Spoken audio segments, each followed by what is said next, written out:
নমস্কার শিক্ষার্থীরা, আশা করি সবাই খুব ভালো আছো। আজকে আমাদের আলোচ্য বিষয় হলো বহুল প্রচলিত যে দুটো শব্দ ইত্যাদি এবং প্রভৃতি। এই দুটো শব্দ সম্বন্ধে আমাদের অনেকের সঠিক ধারণা নেই, তাই আমরা এর ব্যবহার যখন করতে যাই তখন আমাদের অনেক কনফিউজ হয়। ঠিক আছে, তাহলে আজকে আমরা জানবো যে ইত্যাদি কোথায় কোথায় ব্যবহার করা হয় এবং প্রভৃতি কোথায় কোথায় ব্যবহার করা হয়। এর সাথে প্রমুখ যে শব্দটা আছে সেটার ব্যবহারও আমরা জানবো। চলো এবার দেখে নেওয়া যাক ইত্যাদি শব্দটি কোথায় কোথায় ব্যবহার করা হয়। ইত্যাদি শব্দটিকে যদি আমরা সন্ধি বিচ্ছেদ করি তাহলে কি পাবো? ইতি যুক্ত আদি। ইতি মানে কি? শেষ। আর আদি বলতে কি বোঝায়? শুরু। অর্থাৎ শুরু থেকে শেষ পর্যন্ত। সমাসগত দিক থেকে যদি দেখি তাহলে আমরা পাবো ইতি হইতে আদি যা। কি পাচ্ছি না? বহুব্রীহি সমাস।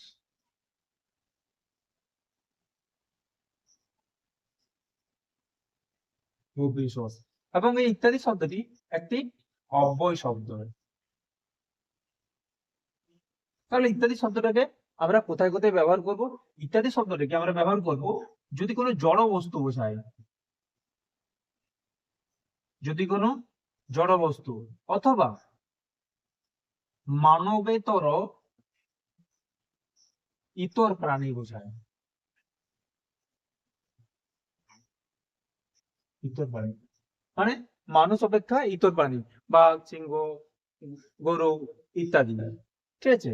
এবং জড়বস্তু যদি আমরা কোনো জড়বস্তুকে বিশ্লেষণ করি তখন সেক্ষেত্রে আমরা ইত্যাদি শব্দটি কিন্তু ব্যবহার করব।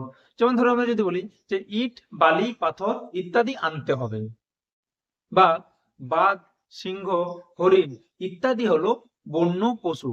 তাহলে আমরা দেখলাম যে ইত্যাদি শব্দটি জড়বস্তুর ক্ষেত্রে এবং মানবেতর ইতর প্রাণী বোঝালে ইত্যাদি শব্দটিকে আমরা ব্যবহার করব।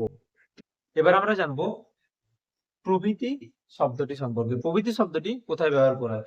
প্রভৃতি শব্দটি সাধারণত ব্যবহার করা হয় সাহিত্যের ক্ষেত্রে। সাহিত্য বিষয়ক, সাহিত্য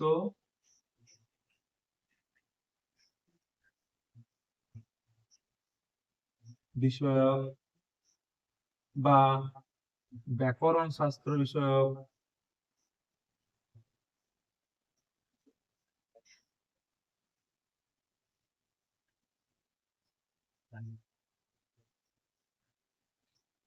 বা সাহিত্যমূলক কোনো বিষয় বা ব্যাকরণমূলক কোনো বিষয়ের ক্ষেত্রে কিন্তু আমরা প্রভৃতি শব্দটা ব্যবহার করবো।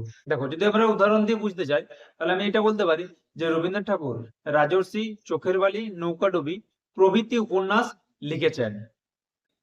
ধরো ব্যাকরণগত কোনো বিষয় যদি আমরা বলি যে আমার ধ্বনি, প্রত্যয় প্রভৃতি সম্বন্ধে জ্ঞান আছে, তাহলে আমরা সাধারণত কি দেখতে পাচ্ছি? কবিতা, উপন্যাস, কাব্যগ্রন্থ এই সমস্ত থেকে যখন আমরা এই সমস্ত গুলো আলোচনা করব তখন আমরা প্রভৃতি শব্দটি ব্যবহার করব।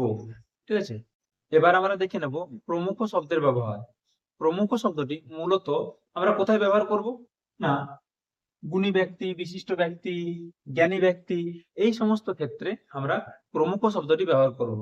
যেমন দেখো আমি যদি একটা উদাহরণ দিই, যে আমি যদি বলি যে রবীন্দ্রনাথ ঠাকুর, বঙ্কিমচন্দ্র, শরৎচন্দ্র প্রমুখ হলেন বাংলার বিশিষ্ট সাহিত্যিক, তাহলে এখানে ব্যক্তি হিসাবে বোঝাচ্ছে, সেজন্য কি আমরা প্রমুখ শব্দটি ব্যবহার করেছি। তাহলে এই গেল আমাদের বিষয় ইত্যাদি, প্রভৃতি, প্রমুখ এর ব্যবহার সম্বন্ধে আমরা জানলাম। আশা করি এরপর থেকে আর কোনো সংশয় থাকবে না। এরকম আরো গুরুত্বপূর্ণ বিষয় সম্বন্ধে জানতে পাঠসেতু চ্যানেলের সাথে থাকো। আজ এই পর্যন্তই। আবার দেখা হবে অন্য কোনো ভিডিওতে।